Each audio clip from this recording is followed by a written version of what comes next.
the U.S. government was saying that satellite internet is bad and there's a mismatch of different tech, piggybacking on each other kind of thing or whatever. I just want them to know that despite being the fiber optics line being the fastest technology on the market, we still run off satellites. The Bell satellites. We still run our servers and everything off the Bell satellites. The satellites bounce back a signal to dishes, and lines go from central office to the dishes and so forth. And it kind of runs the same across the globe. It still would run off satellites. At the end of the day, everything goes through the Bell satellite dish. Just letting before you dish satellite, there's still a lot of advantages with satellite signal. The fiber optics still run off a satellite signal, from dishes at the central offices, stuff like that.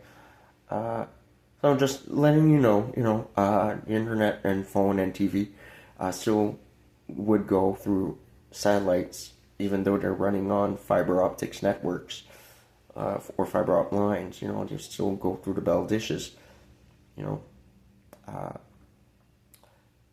in certain areas, satellite internet might be the only solution. Or till we can develop the infrastructure a lot better in the States. Copper. You say copper's bad. It's still actually reliable. Depending on how far from the central office you are. The further away from the central office you are, the lower the signal gets. But generally, on a copper network, we can boost it to 7 Mbps. That's on a copper-only network. On a fiber optics hybrid line that has a copper drop line, can go about 16 Mbps. Depends, maybe more. Coax up to 25. So there's still that. It would be slight upgrades here and there. At least in Canada, that's what we used to offer. As far as DSL high speed, it was about 7 megabits per second, which is still reliable. I would rather have a copper DSL than a coax, because coax is usually shared among people. They offer faster speeds, but they're usually shared networks and are not dedicated to the house, and they tend to throttle the speed during high business hours, but it's up for debate. Like I said, just because the line is still made of copper does not mean there's no fiber optics connected to it. So in some cases it's actually just minor work.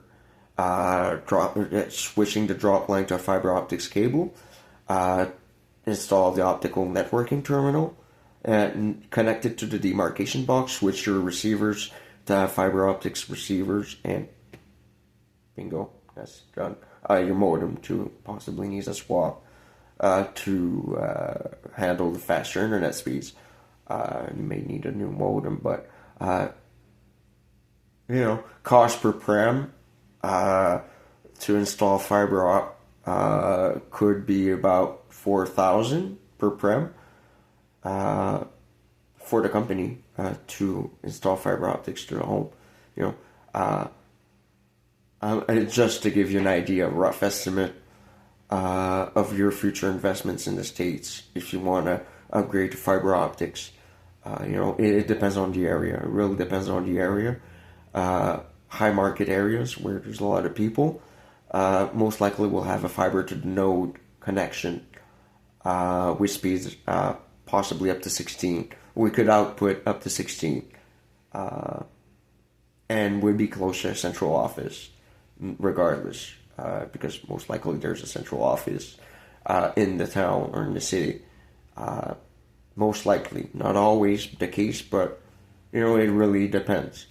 Uh, so if you really want to invest in fiber optics, I'm very happy. I'll see what we can do.